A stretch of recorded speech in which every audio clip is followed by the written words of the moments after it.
So we can go anytime. All right, that's what those sticks mean. Yeah, one day I'll learn this. Yeah, it's crazy.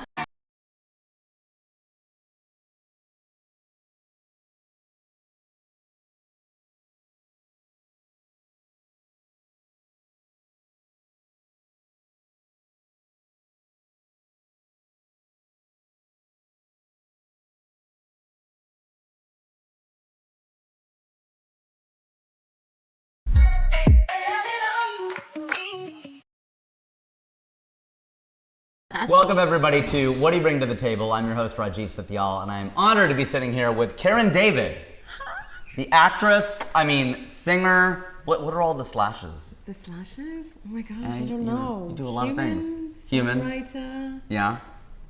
Writing. Dog lover. Dog lover. Yeah. No, but you were a good conversation. You're just an interesting person. So if you can take anything and make it interesting, I feel like. Oh my God. Don't you think? Well, I don't know. I don't know. We'll find out. I don't know. I find you compelling. I love babbling. Yeah. Okay. I don't know. So. You're good at tangents. Yeah, just like going everywhere, which I could go on. It's like sometimes in a conversation, do you find this with your missus too? Yeah. Like you'll be having a conversation and then all of a sudden we kind of divert to something else and you're like, how did we get here? Wait, weren't we just talking about this? Mm-hmm. But we've already moved on. We've moved on. My friend John says this to me. He goes, my girlfriend and I call that pulling a Raj. And I'm like, really? He goes, yeah, we think of you every time we'd like try to trace back how we got to somewhere. Yeah. Because when we can do it, we feel like we won. Like, oh, we were talking about this. Oh, dogs because of Milo, and we talked about Milo because there was a Y, and we were at the YMCA. Oh, because we were swimming. Oh, that's right. Yeah. And he goes, whenever we can complete the puzzle, we call that pulling you. Oh, okay. I'm like, oh, that's cool. Okay. I was like, oh, that's so then I can use that. I want to be a thing. Yeah, that could be my thing. Pulling a Raj. What's pulling a Karen? Pulling a Karen? Mm-hmm. Well, Karen loves to giggle and laugh a lot. That's my mum. My mum has one of those infectious laughs that you have no idea what she's laughing about. And it doesn't matter. No, but people will start laughing. I remember there was this one time we were in London, and my mom just got the giggles, like randomly got the giggles. And when she starts giggling, it's like, I say this with love, it's kind of like a hyena. Like it's so it's really funny. high pitched. Oh my gosh, it starts here and then it ends up here. And it's so infectious that people in the cart were looking and then just starting to laugh because she just had this random thought in her head which was making her laugh. Can we get an impression of it? Is there any way with your acting talents you could try to do an impression? No, I'm sure at some point in this conversation, if you start laughing, I want you to do an impression because it's got to be a real laugh. Okay, I'll tell you something. So on set, because I'm filming this movie, Isabel's Garden.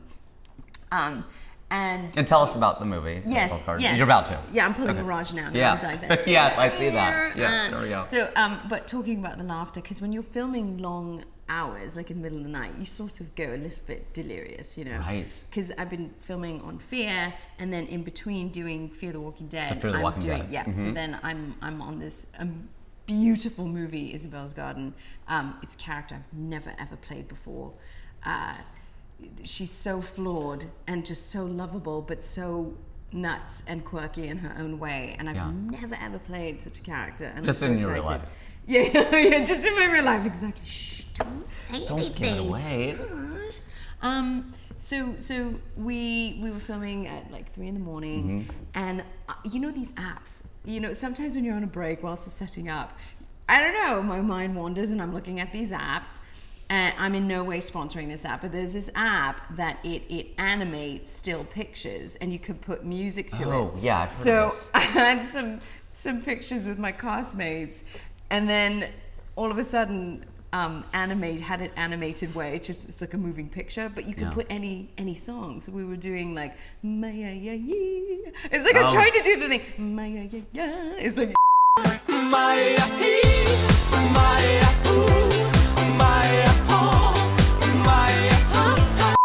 It's so funny. And there's another one where you could do Everybody Dance. That song is still alive. It's like so funny on the app. I can't stop laughing. It's actually really funny. That's really impressive. I'm still getting the giggles just thinking of it. Total giggle form. That's what we do in between takes. Yeah. If you can get the crew to laugh past midnight, then that's pretty good. The crew's usually going, okay, guys, let's move it on. If you get the crew to laugh, then that's pretty darn good. They were really good at 3 in the morning. what is it? What are those 30 seconds like right before you perform? Like you're getting into character, into this character, maybe with Isabel's Garden or Fear of the Walking Dead, which is a recurring you've been playing for years. What is that? What's your process like? Just 30 to 60 seconds before camera's going to roll. I'm petrified. Is it scary? Yeah, and it never goes away, which is a good thing. I always kind of have to remind myself that when you're nervous, before you go on stage or you're means about you care. to do it, it means you care. And I think that's really important for us to remind ourselves of that. It's because you care. Right. That and the fact that you don't want to make, big Them fool sure out to of be, yourself. Exactly. But yeah, I'm petrified. I'm absolutely petrified. But I kind of just say, okay, well, you're prepared. You know what you're doing. So just have fun. That's the thing that we sometimes forget. Yeah. Is to have fun. Yeah, especially when you're working with like such amazing actors. Like on Fear, my scene partner's been Lenny James for the past 4 seasons, and well, he ruined me. Because he's just that prepared, that good. He's so good. Lenny. When you work with people like Lenny, Garrett Dillahunt, Coleman Domingo, Jenna Elfman, like our whole cast is just so brilliant.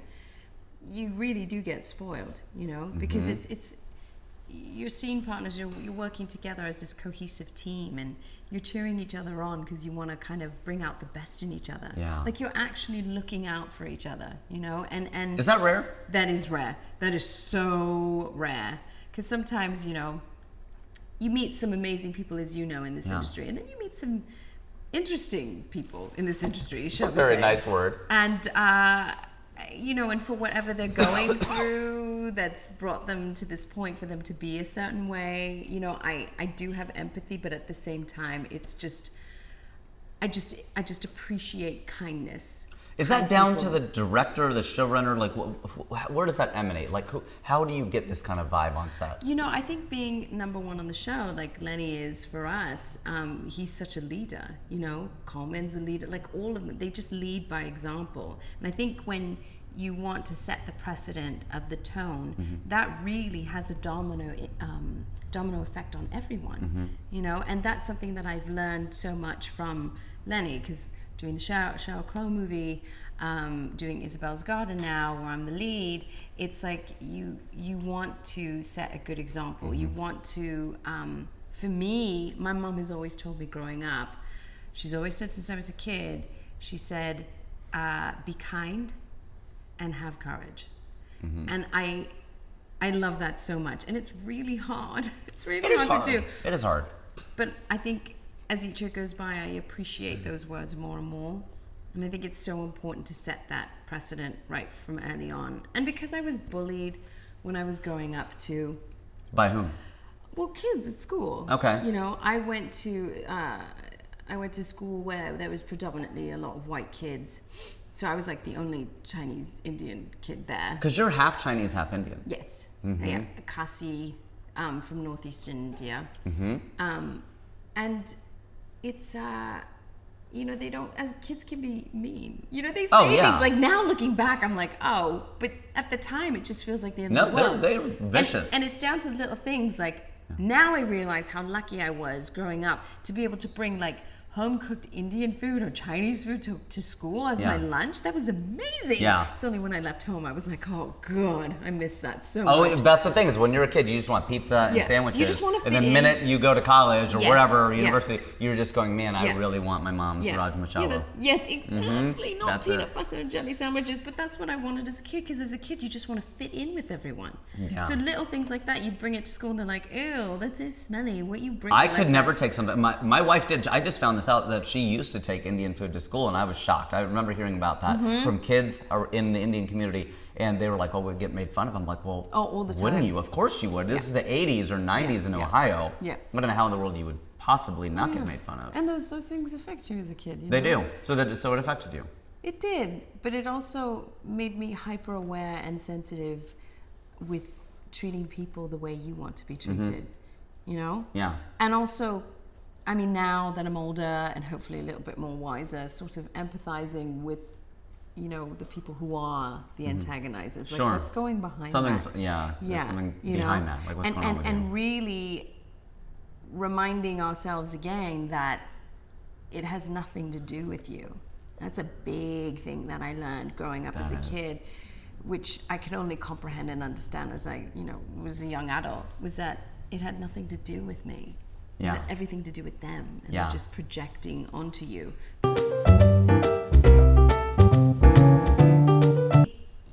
I've been going to therapy, and I advocate therapy. I think for everybody should everyone. go. Oh my gosh. Yeah. If anything, Especially therapists. exactly. Right. But one of my friends, one of my dear friends had said, it's an hour you're giving to yourself of Yep. self-improvement. I feel like now we're having more open conversations of mental health, which is so important. This stigma is, we've got to push that aside now, because it is important to talk about these things, especially through the pandemic and all of that. Oh, yeah. The rates and- of depression and anxiety Oh are my through gosh, the roof. yeah. I can't get an appointment. No, therapists, Yeah. they're busy. Well, my last therapist, so I've gone to only 2, but he let me go, and I go, am I just unfixable? He goes, no, it's like I'm letting for a good reason. He's like, you're just not that broken. Yeah. I'm like, really? He goes, yeah. He's like, you got issues. I go, I just like to whinge. I just like to complain. And I just like to bitch. And he goes, yeah. But it feels good. He goes, yeah. He goes, you do. But he goes, it's like in all seriousness, he's like, it does feel good. Yeah. And he's like, no, you have issues like anyone else, but it's like the people with whom I'm dealing have like severe depression, severe anxiety. And you have a list of people you want to kill. That's normal, right? Yeah. In this safe haven of space. Right. Yeah. My therapist told me that, with the bullying, that she said that loneliness is something that I've known, and I didn't realize it. I kind of, when your therapist like drops you these bombs on you, and you're like, oh my gosh, yes. Right. And But you were lonely from time to time. Yeah, immensely when I was a kid, because it's alienating. It's isolating, sure. And she said that's something, but then that probably pushed me into being fiercely independent, which is a good thing, and maybe a not so good thing too. But I knew that I could only rely on myself, and I think hearing that constant bullying is like a brainwashing, as a kid. Yeah. Of them constantly Like telling gaslighting you. Yeah. And constantly telling you, no, you can't. No, you can't. It's impossible. You want to be a singer. You want to act. You want to do all those things. Like, no, you can't. And for me, I just needed to prove to myself Right. that I could be something for myself. Yeah. That I wasn't what they were constantly telling me every day. So, going full circle, now it becomes more and more important for me to lead by example, and to move forward with kindness and respect, and to hopefully get that back in return. Yeah. That's good though. I asked my wife before our son was born, I was like, what trait do you want him to have? If you could have only one trait. And she's like, yeah, like a superpower. And she's like, white. I want him to be white. No, that's not what she didn't say that. I'm kidding. I love this. See, we're family. We can talk like Yeah, that's it's a safe space, right? So she said courageous. I hope he's brave. Yeah. She's like, that's the one trait that I really hope. And I was like, that brought a tear to my eye. I was like, oh, that's really good, Because I would have just said smart or funny, probably. And which is true. I think every I don't know, maybe it's a man thing. You want because the other day we took him to this like dancing class in YMCA, and he's so much smaller than I mean, he's only little over 1, and all the other kids are like 3, 4.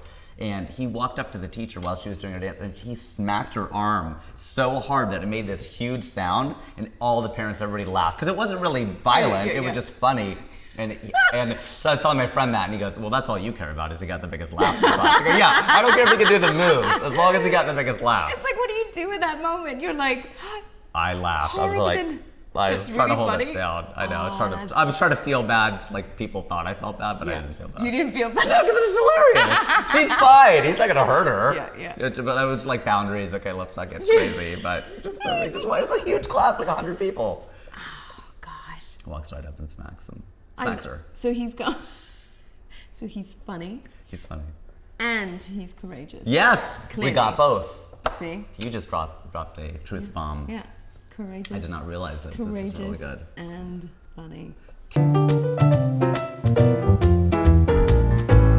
Can you summon your talent at will? You know, when you have producers looking at you, you do, yeah. You have to do it. Yeah.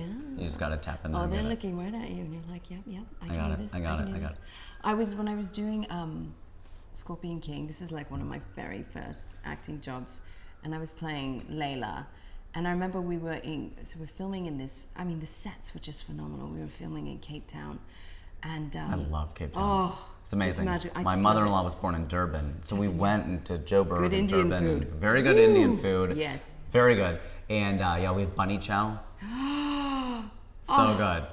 I don't think you can get that here. No, That's one of the God. few things that you really have to go there to Oh get. my I God! believe. Now you've got that in my head, I know. and now I I shouldn't want have said that. it. I'm surprised I was able to summon it up. We spent time. I performed in Cape Town at the Pump House. Oh my gosh, what a you? great venue! It was Yeah. so much fun. Huge place. And They feed you with loads of biltong and yeah, right. breakfast. Oh my gosh, what a beautiful city. I loved it, and I've been so lucky that I filmed there So you got to 3 film times. Scorpion King there. So I filmed Scorpion King there, and it was again like 4 a.m, and this was like towards the end of the shoot. We've been filming there for like 3 months, and at that point we're all like.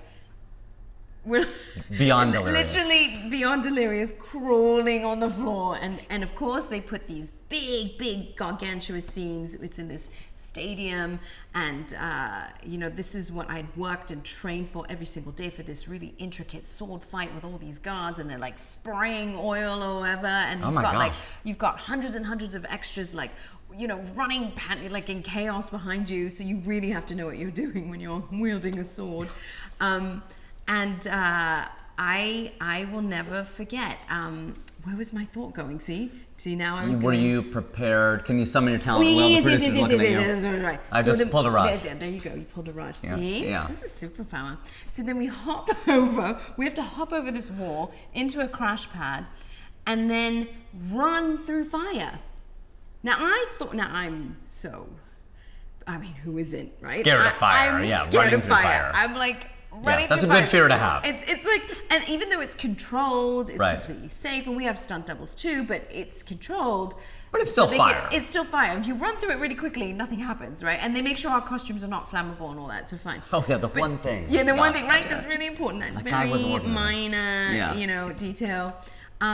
So I thought I was running through the fire, but apparently I wasn't. It's like the mind plays tricks on you when you're scared. Yeah. So all of a sudden, land on the crash pad, then I have to run, and they ignite the fire, and it comes up like in different spots, right? Amongst these arrows landing and everything. And it's a very intricate, choreographed kind of route that you have to go. Yeah. So I was doing that, and I saw the fire, and I'm like, yeah, I'm gonna run right through it. I didn't. I apparently kept going around it like a banana, going around it. And I'm like, no, I didn't. I went through it. They're like, Karen, you have to go through it. And I was like, okay, I'm just gonna trust you. I'm gonna do that. 5 takes later, I'm still doing the banana, and I don't even know it. So they had to take me to the monitors, and they said, look what you're doing. And sure enough, You were going around it. so then you know what they did? They brought the producers and the exec producers, and they all sat on the other side of the fire, and I ran through the fire. Because you had to run at them. They gave you a target. Because they're like giving me death stares, Like right evil here. eyes, like you are going to run through this fire now. And I was like, my okay, gosh. so yeah, I can summon it if you know. If you have to. Yeah. No stunt double for that one. No. Yeah. Surprising. Well, Do you because think this it was, would be the reason there would be stunt doubles? I know. When you have to run through fire. And we did have stunt doubles, but because of this shot, they wanted to do in one take. Yeah, and it had to look like you. it looked amazing. I Yeah. have to say, it looked, and I understand why they wanted that. But yeah, I had no idea. I was just kept going around the fire, Wild. Yeah. Good thing they have monitors. Good thing they had the producers there. Yeah. You know, giving like. You better make this happen. Yeah. You shall summon. Yeah, exactly. Yeah, and I was fine. I was absolutely fine. You lived. I did. You're here. The things we do to pay the bills. To pay the bills, Yeah, I tell you, exactly, literally running through fire. You're like walk over hot coals, like yes, but Yeah, you yeah. actually ran Yes, through fire. yes. What a feeling. I know. Was it crazy? Oh my God, it's like we get to do the most amazing things, you know, Yeah. with this job. Like things that you would never think that you would do. Like if anyone had told me when I was in drama college, and again, at drama college, we would like in period dance classes, and I'd be learning the Irish jig. And, you know, my fellow, you know, students in class, they said it sweetly, but at the same time, it was kind of like, oh, when are you going to ever have to learn to do an Irish jig? Like, you don't need to do this because I'm brown. Yeah. Like, you're never going to do a period thing. And then when I did fencing and sword fighting, they're like, you're never going to be doing that. And here you and are. They didn't mean it in a bullying way. They were just more like matter of fact. And I was like, well, I like it. Yeah. So I want to do it. And sure enough, Gallivant. I got to horse ride. I got to sword fight, Scorpion King, sword fighting. And then Gallivant, I had to do an Irish jig. Get and out. It was so funny. And I was like, I know this. Yes. Been there, done that. Yes.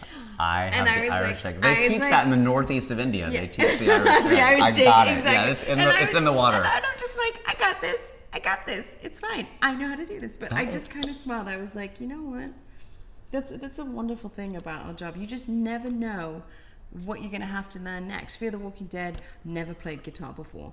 Yeah. And they wanted to incorporate a bit of lightness in the show. This is back in season 5. So they paired Ruben Blades, who is like multi-Latin Grammy award-winning recording artist amongst a plethora of other awards. He's a legend in itself. And they said, so we're thinking, you know, in your travels, you guys are collecting things for the encampment area. You guys come across this bar and this tavern, abandoned tavern, and there's a stage there and a guitar, and you just decide to pick it up and start playing End of the Line, and you and Ruben sing. And I was like, wait, me playing on guitar for the Ruben? And they're like, yeah. And I said, you know I don't know how to play guitar. It's not on my sheet. And they're like, no. They said, don't worry, we can fake it. I'm like, oh, hell no. I ain't faking nothing. I'm going to play the guitar. I said, how long have I got? 2 weeks. Done. And I was like, oh my gosh, I call my husband. I'm like, who is a virtuoso? You were fretting. Guitar. Oh yes, literally fretting. I'm like, I got 2 weeks to learn how to play End of the Line. Can you teach me? Okay. I had like calluses all over. I was like practicing, sleep, breathing. And I played No Ruben. way. And we sang. Of course, they only used a little snippet of it. No, but still, it but the was fact that you could. Magical. Yeah. And same for like, you know, the Sheryl Crow movie, you know, she's singer-songwriter. I only play The one that's coming out. chords. Here we are. Yeah. Yes, I know. December 18, Uh-huh. CBS. So I only know chords, you know, and of course Sheryl Crow. Yeah, I think she knows more than just chords. Oh yeah. Oh, no one crafts a song like Sheryl Crow. Yeah. And to be able Globe to, sessions. I need to sing original Sheryl Crow music was such a dream. I remember when I was a teenager, I did a little stint at Berklee College of Music, and they have these clinics, you know, where they invite guest artists to come in and talk and give inspiring talks to the kids. So Bonnie Raitt came in. Oh, wow. And, you know, we were like 16-year-olds, like all doughy-eyed, wet behind the ears, just looking her talk about, you know, fretting and everything. Oh, man, Right. she's an amazing guitar player. And she's just talking about the craft of songwriting, and then she starts talking about Sheryl Crow. So I'll never forget this. And she's like, what I loved about it is like she talks to us as if we're already already at her level. Yeah. I mean, this is Bonnie Raitt. Right. I mean, yeah. And we're like these 16-year-olds just going, you know, just looking like that. And she would say, if you ever have the chance to work with Sheryl Crow, highly recommend. And we're all sitting there like, oh yeah, you know, oh yeah. Oh, I forgot. I forgot. I'll fit that into my schedule. Exactly. Yeah. I was going to do that last week. I got to call her back. Yeah, exactly. So when this role came up, I was just so. I remember being on the train in London and the song coming in. They said, "Okay, here's Cheryl's demo for you. Yeah. The song that she's written for your character, Melody." And I was just like on the train home in London, and I just could not stop smiling because I thought about that moment when I was 16, Bonnie Raitt saying, if you have the chance, work with Sheryl Crow, and now how it came full circle to this moment. And I just thought, God, I love how universe works. Yeah, it like planted the seed. Complete awe. Right. of how these things happen. But that's one of the many things about our jobs, that we get to meet such interesting people. We get to do things we never thought we'd do before. No. Irish jig, Sheryl Crow. Yeah, fencing, like all that. Fencing, who would have thought any of those things would have come to me? A lot of them have. Not for the other people in the class, but for you, though. Yeah. Right? Who would have thought? Incredible. No, it's like brown people can do a lot of things. I mean, we are doing a lot of things. Yes. And you're at the leading edge of a lot of these things. You know? I mean, well, yeah. I mean, like you could potentially EGOT. It's possible. I mean, which one would mean the most to you if you? I mean, they all would be incredible. If you won a Tony, it'd be mind blowing. Oh my gosh. But like, which one would you go? Oh man, this is just too much. Any of them. Really? Oh my God. You put them all equal? Yeah. An Emmy and an Oscar? Absolutely. Wow. Because all of them, it's like to get to that place is just beyond your wildest imagination and dream, you know? But if I've learned anything, that anything is possible. Yeah? You know, and my mom always says, she's like, well, why not? And I'm like, you're right, why not? Right. I mean, that's not why you think, oh, I'm going to do this role because I want to win. No, you do a role, like with Isabel's Garden, it was a role that I remember I couldn't put the script down. And I had to take breaks in between. I was like, oh my gosh, this is so good. Oh my gosh, this is so good. When the writing is so good, when the characters are so developed, and all the characters are amazing, and the story is so cohesive, and it's really rare when you come across scripts like that. So I was so excited and absolutely petrified because I thought, oh my God, can I do this? Can you? Well, have you ever shown up? Well, I mean, I don't know if it's something you'd want to admit, but maybe in the past where you weren't prepared. Like you're saying, you've done the work. There's the same thing with stand-up comedy. You know, like I had a show. We all have shows all the time, and it's like, you know that if you've done the work. Yeah. But there are other times where I'm like, wow, I really kind of don't have the set list memorized. And I have it on the chair if I need it, but I really don't want to look. And I'm kind of like semi-famous for never looking at the script. So it's like, I don't ever want to do that. But it's there. It's in your pocket. It's on the stool if you really need it. But there are those times where you're like, yeah, I kind of haven't done the work. I really haven't run the set list enough. If I blank, it could happen, whatever. It's very different from when you're like, oh, I got this down pat. Yeah. So what is it like when you're like, it may be no flaw of your own, but the material was just coming so fast, there's so much to shoot. Yeah. How do you approach it then? It's, you know, for me, I think because you're in front of camera, you can't hide behind camera. And look, this is not to take away from any actor's process. I know there are actors who have photographic memory, that can learn lines like that. I know actors who come and learn the lines right before they're about to shoot. Wait, what? Really? Oh, yeah. You know, and look. But then how do they, it's one thing to know the lines, but then how do you do it from there? But then everyone has a different process. So. And they're not necessarily better or worse. No. Well, you're like, no, but they could be better. I mean, there are actors who don't come prepared. Yeah. There are. But that's their journey, and. But they still book and they're still there? And their job is just serviceable? I think some of them get really lazy. Okay. You know? They get to a certain point. Yeah, and they get lazy. Maybe they're not fulfilled artistically or something, you know, that they and that's they're phoning it in. You know, I think coming from a theater background too, we're always told that you've got to make the 360-second show look like it's your first. Yeah. So same thing when you're on set. Like if you've been on a show for and that's like always Fear the look, Walking and Dead. I get it. Like if you're on a show like Fear, I've been on it for 4 seasons now. Yeah. It's a long running show, and we're so grateful that we're able to tell these stories, especially through the pandemic and whatnot. But it's a different challenge of trying to find new ways of reinventing your character. But then I look at that as a wonderful challenge and something that's exciting. Like here's a point where I can like, if we've reached this crossroads in my character, here's an opportunity to go that way and then go that way. You know, like so I kind of look at it. I think it's all how you look at it. Yeah. I know it's tough, especially I have friends who've been on shows for like 10 seasons, you know, and they're blessed because there's a lot of blessings that come along with being on a long running show too. But maybe artistically, they need to find something that challenges them a bit more too. Sure. So I think it's how you react to that. It's always, I find in life, how you choose to react to something. Of course. You know, that's what they say, is 10% what happens and 90% how you react to it. Yeah. But for me, I personally can't go to set not being prepared. It scares me. I'm like, and look, the only time I haven't been prepared is when they'll come and say, maybe 5 minutes before we're going to shoot, actually, we're changing the whole scene. Here are some new lines. And I'll be like, well, yeah, there's nothing you could have done to that. Yeah. Then I'm like, oh my God, okay. And at one time I was doing this British show and I was playing a Spanish teacher. And so they did that, and they changed all the Spanish. And I'm like, Oh, that's tough. I'm like, what? I'm like, wait, no. And so I had to become really creative. And I'm in the classroom, and I'm like, I can deal with this. I'll just write a few lines here as if I'm marking some papers, and I can see it, and I can read it over there. And then I'll I was trying to solve find the problem somehow. trying to make it work, because I think this is where you have to be a team player. You have to collaborate. I mean, when my nephews came on set to do a set visit on Fear, and they've come to a few other sets to visit me, they were just like, oh, Auntie, oh my God, you have to do that again?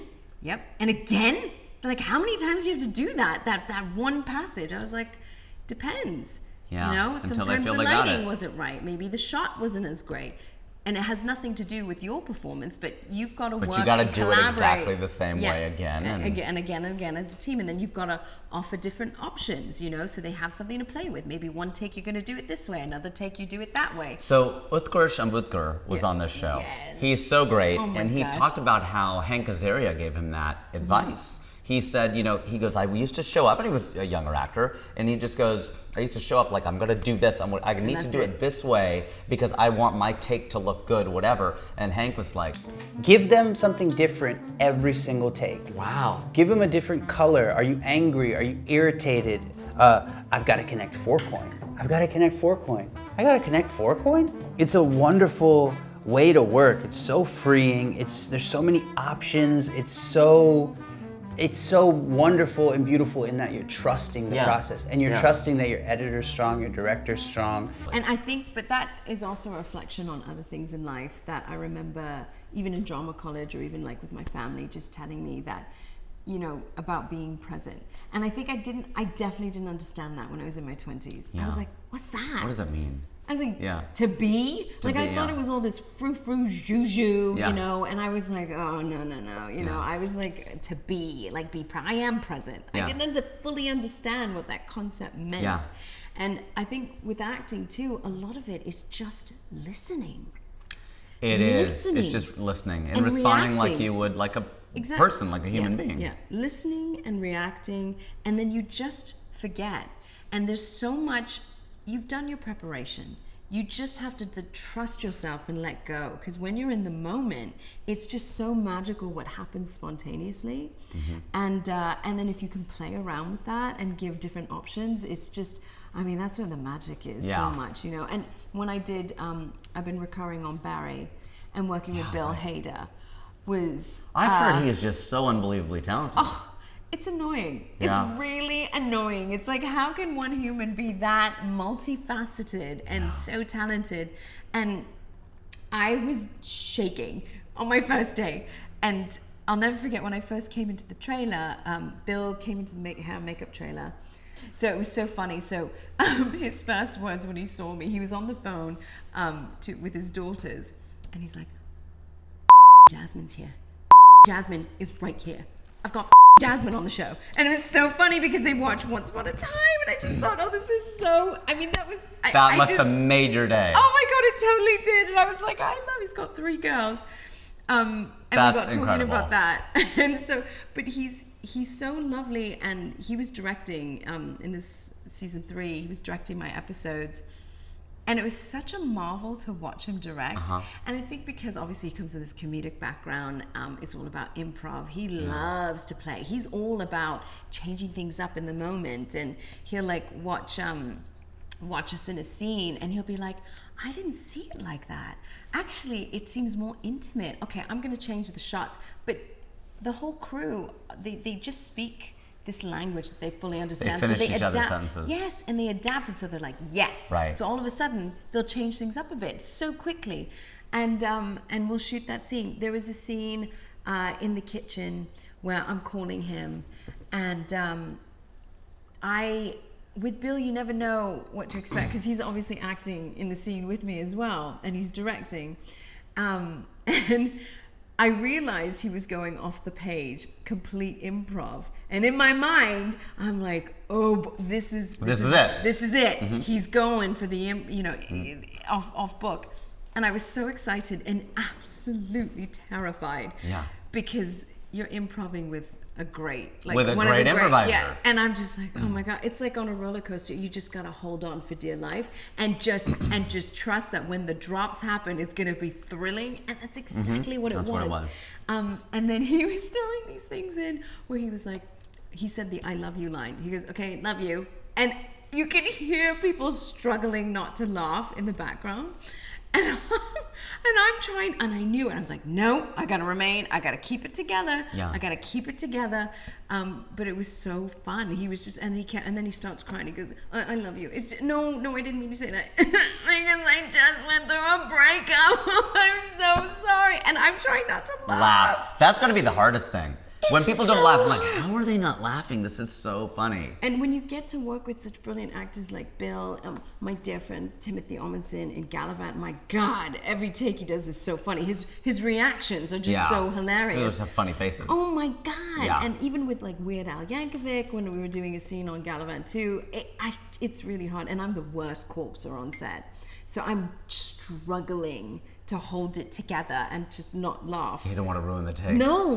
But you don't want to ruin your good time either. Like, oh, this sucks. I want to be able to laugh, but I can't ruin it. I It's can't. like the one time I can't do it. Oh my God. I live for those moments. That's so fantastic. I love these stories. So we're gonna move on. We're gonna play ping pong. We can play ping pong. Yeah, we are actually gonna play. Are you like an expert ping pong Well, I player? am, but we don't play to win. We just hit the ball back and forth. Okay, that's good. I'm not wearing a bra.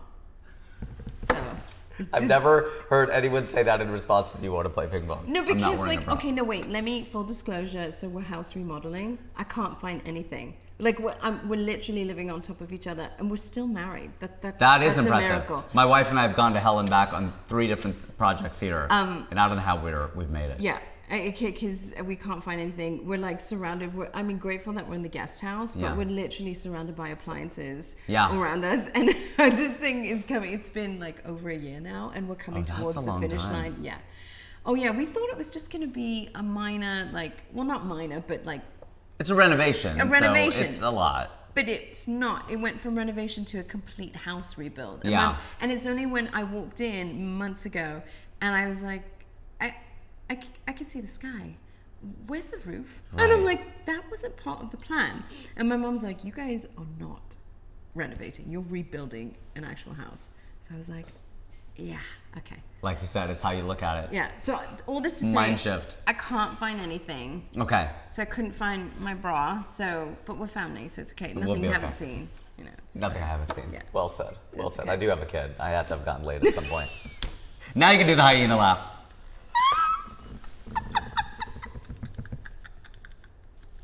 And scene. We nailed it. We pulled a Raj. We did the whole thing.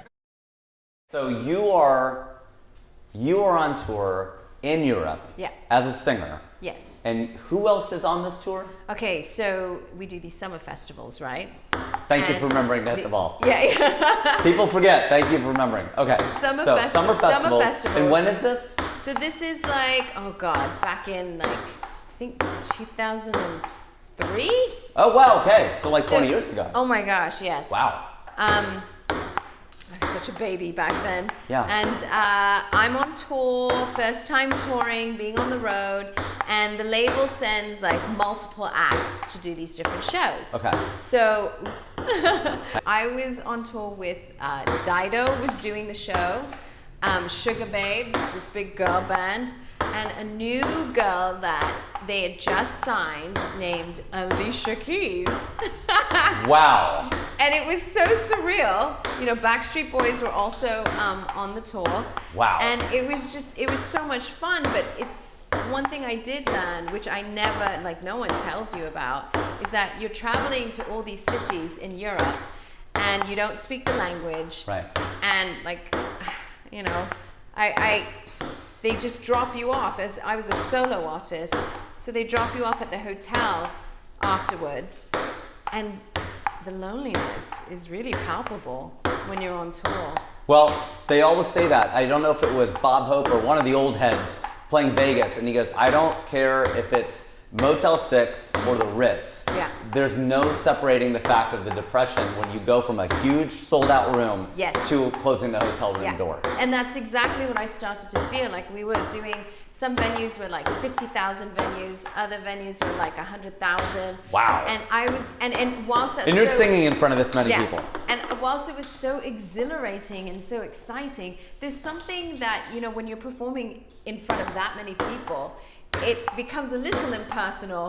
I am not as nervous because there's just too many people that you can't even look. It's like they just seem so far away. Yeah. So you kind of And there's go- always some noise, Yeah. like you're getting something. Yeah. Yeah. I'm actually more nervous performing in smaller spaces. Oh, yeah, Because definitely. people can see you. And Definitely. It's like, you know, it's like, woo, it's Yeah. really intimate. It's exciting, but it's more nerve-wracking. Sure. But when you're doing those big venues, it's like, you know, you just have fun and you get a buzz and a high off of, you know, the energy from all those people. So when you're doing that day in and day out, and then you come back to a really quiet hotel room, I was like, and no one, you don't speak the language. Yeah. I felt so Lonely, which so as your lonely. therapist had mentioned, Yeah. right? The lonely, Yeah. it kind of, Yeah. loneliness hurts no Oh, matter yeah. where Oh, it comes yeah. from. And I can see how, you know, you hear all these stories of different artists on the road for so long and how it can really play mind tricks. Like, I Yeah. get it. But I think that's when I realized, gosh, this is not what I thought it was going to be. When I was a kid, I wanted to be a On tour and like singing in front of all these people. Well, and- as a kid, if you're lucky as a kid and you know what you want to do, Yeah. and you have this dream, it comes from such an innocent, genial, very pure place. Right. You know, you don't think about the politics. You don't think about, you know, the Me you're just- Too. it's Like, just you the don't know craft. anything about that. You don't Yeah. know about, you know, the trials and tribulations of just what it takes. So I always, you know, my mom and dad have always told me that, you know, when you get to those moments of questioning your journey about why are you doing this, and trust me, I had many moments of that, like that on the way. I always had to go back to that moment of when I was a kid with my sister, who used to babysit me so much. When my parents were working, she was like the older sister that had to do all the duties, and she showed me Olivia Newton-John in Greece and Xanadu, and I was like, oh my God, who's Wow. this exotic creature that could sing and, Rest in act peace. in film and TV and all that. And I just knew that that's what I wanted to do. And my mom said, you always have to remember that feeling that encapsulated my heart so fully and bit me so hard. Like I feel it every time I think about that 6-year-old Karen sitting in front of the TV. And that's what keeps me going. That's why I do what I do, because that's where that love, that genuine, pure love for all things creative started. And I think it's important, remember why you started is so important. That's so good. You know? That's so good. And So- that the fact that I've gone down a rabbit hole so far in that I can't turn back. I mean, yeah, now this is what you I'm do. like, well, I made it this far, I might as well keep going. Well, I mean, and at this point, you have, you know, they talk about that with writing too. Like, it's a push until it's a pull. Yeah. Right, like you're going uphill, and then finally you turn a corner and you're just like, oh my gosh, okay, now I got it. Okay, now I know what to do. This goes there, and it's just when that moment happens, it's so exhilarating. Yeah. Because you're Oh just my like, gosh. oh, okay, this joke is going to go there, and then I'm going to make this point, and this is going to be poignant. Oh, and this is going to lead to that. Oh, this is a callback for that. It's almost like the puzzle pieces, and you put it together and you go, there it is. That's it. I'm And not when touching it. It's done. Yeah. And when it comes together, it's so magical. And then everything makes sense. Yep. Everything, it's like, and everything your parents said or your mentors, you're like, okay, they were right. They were annoyingly right. I know. Because when you look back and you connect the dots, Yeah. you're like, well, that's what got me here. Yeah. That's why I did the Irish jig. That's why I did the Irish. You can jig. do it. No, well, I don't know if I'm that great anymore, but I'm a bit rusty. Bit rusty. Bit rusty is better than never having tried to do it. So there you have it. You So- could do what the bhangra. I can do jig. bhangra, yeah. You know, Can you like I ping could- pong with like? I could throw it in and just kind of like do this. Maybe you got to time it right so that you're going up on the shoulders. You know, exactly. So it's hard to do Clearly, both. I got. Yeah, you did it. So when you're performing in front of 100,000 people, how long were these sets? How long were you on stage?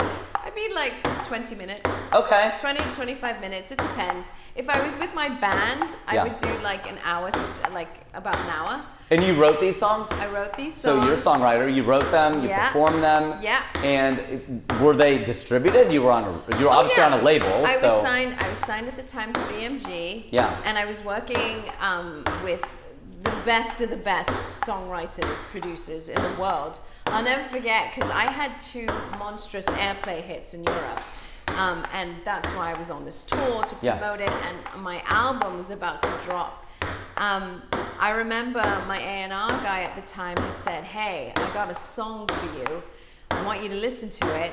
I know, obviously, it's written by someone else, but I think you're gonna love it. And if you want it, I'm gonna pitch hard that they give the song to you. So he played me the first chorus. Well, he played the verse, the intro, the verse, and the chorus. And I said, stop. I want this song. I said, this is a hit. And he said, okay. You know what song it was? That's What Makes You Beautiful by One Direction. Oh, well, it's a hit like that. Well, okay, wait, what year? 03? Yeah. It's sung by a woman or Yep. okay. Yeah. Oh man, this is tough to try to think what was poppin' in 03. Like Britney was still on and Christina. Did you say Britney? Yeah. Yeah, it was a Britney song. No way. Yeah. Well, Hit Me Baby One More Time's 99, so maybe it's Crazy, or it's Stronger, or it's, this is sad how much Britney Spears I know, by the way. I'm impressed. Lucky. Toxic. Toxic! Yeah. With the Bollywood violins. Oh my word. I had Toxic. Kathy Dennis, her voice, I heard it, and I just thought, oh my God, this is a tune. I was like, yes, please, I want this song. But they couldn't get it. Well, no. Well, Britney had already released her album, and she was doing so well.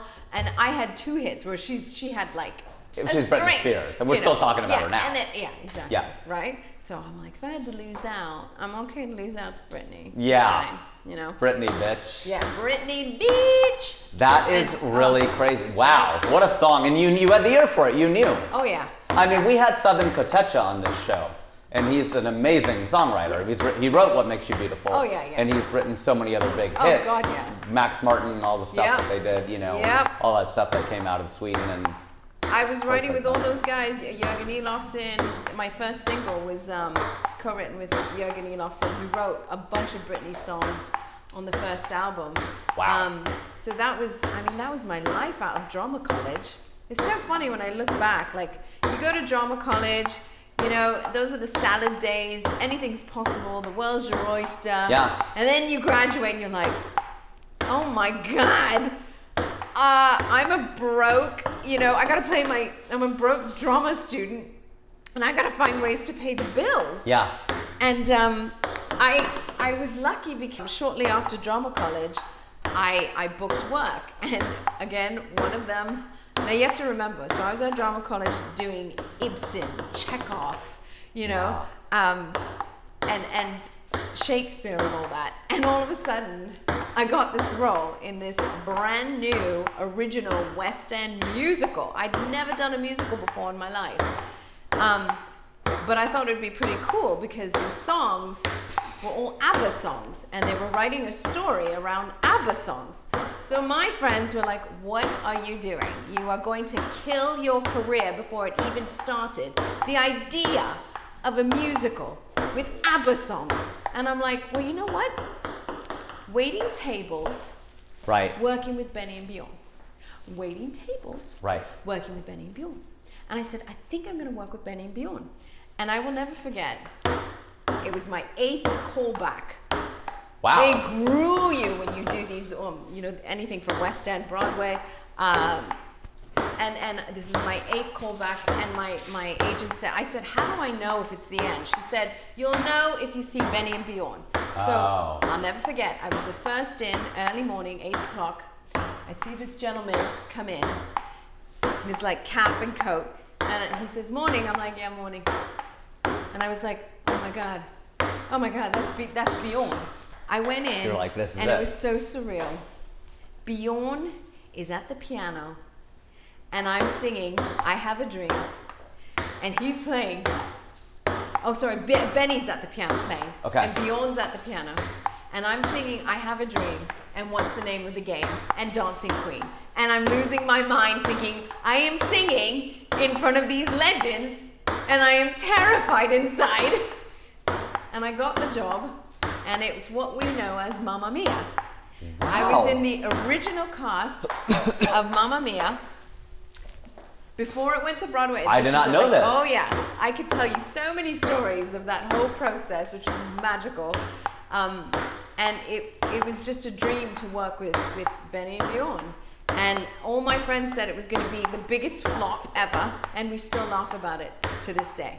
Give me one top line of a story. Maybe tease a story or tell me like the craziest thing that you remember from that time period or musical career or with whom you perform. One question I do have is like when you're on tour with all these musicians, do you guys hang out? Yeah.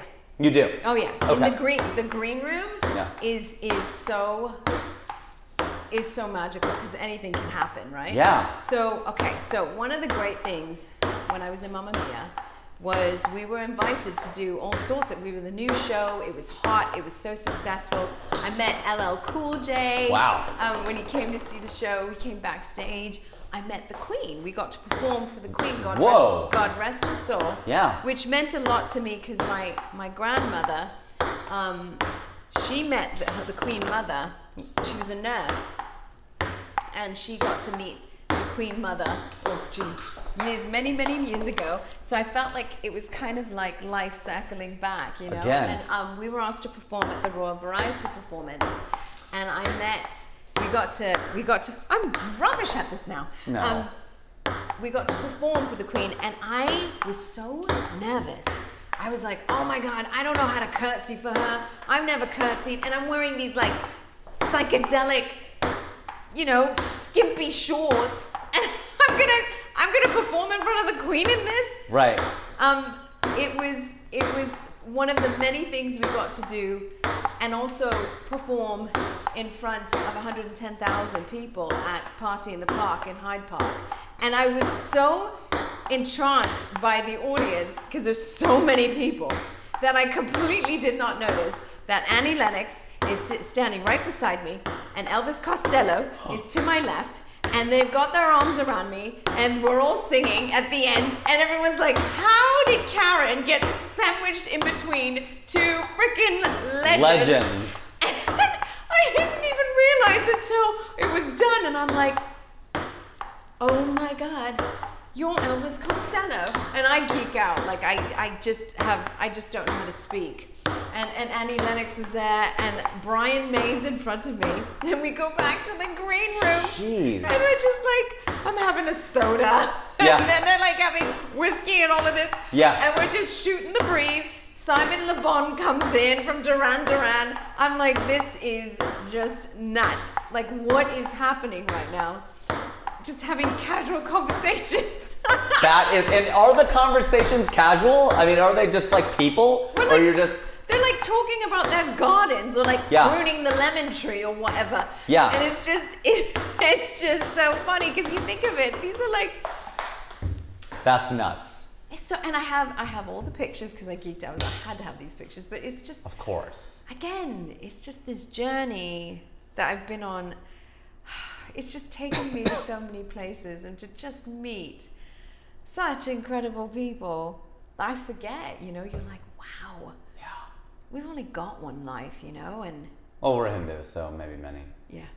Yeah. Well, I'm Hindu. But for now. For this version. Yes, for this version. For this version. I remember saying that to a friend of mine who is Hindu, and she's pretty attractive, and I go, we get, you know, I go, we do get multiple lives. She goes, with this body? Like, fair point. You're right, you do have a slanted body, you better use it.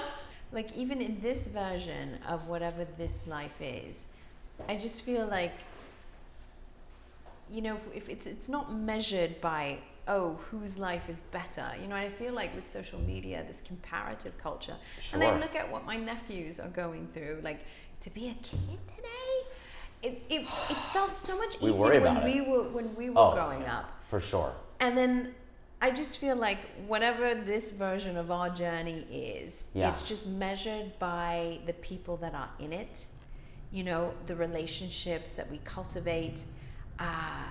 It's those moments that we live for, like family, our friends. You know, everything else is a bonus. You're right. You know, and maybe, I mean, I know I talk differently now. Maybe I would talk, I know I would have talked very naively when I was younger, in my 20s perhaps, but I'm grateful in a way for that naivety, because sometimes a good dose of naivety can get you, you know, places. Sure. Like at 20, you have the audacity. Yeah.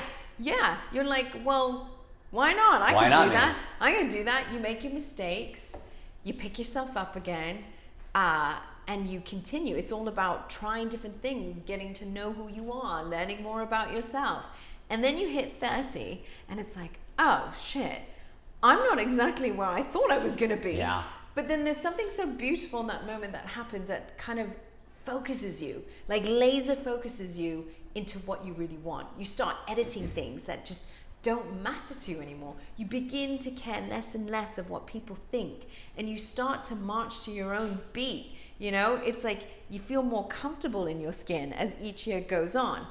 And then, of course, when you get to mid-30s later, and you're like, your birthday comes up, and you're like, okay, what now? Right. It's like, oh, that ache. Oh, okay. Oh, I can't do that anymore. My stomach muscle. Oh, no. Yeah, exactly. My stomach muscle. Or I'm like, oh, you have an intolerance, lactose intolerance. I'm like, what? Oh, no, you're gluten intolerant. What? Yeah. I'm like, you're telling me that? I'm a big foodie. Like, I love food. It's such a pain. That's tough. And now it's like, oh God, I don't want to be that person where I'm like, does that have gluten, or does it have this strain of this yeast or so? It's like, it changes your identity. I know. Yeah, because then people make all these other assumptions. They're like, oh, you're just pretentious. Yes. You're really into yourself, or you're above it, or Yeah. whatever it is. Yeah. You're a pain in the ass. Yeah, exactly. Yeah. You know, and it's very easy to throw those, you know, make those assumptions, you know, especially with actors too and everything. Oh, yeah. But I've learned that you just have to be yourself, you know, and it's not what you say, it's how you say it. Very true. You know? I think you wrote, I have a gluten intolerance. Yes. Which came very different, which landed very differently for me instead of I'm gluten free. Yeah.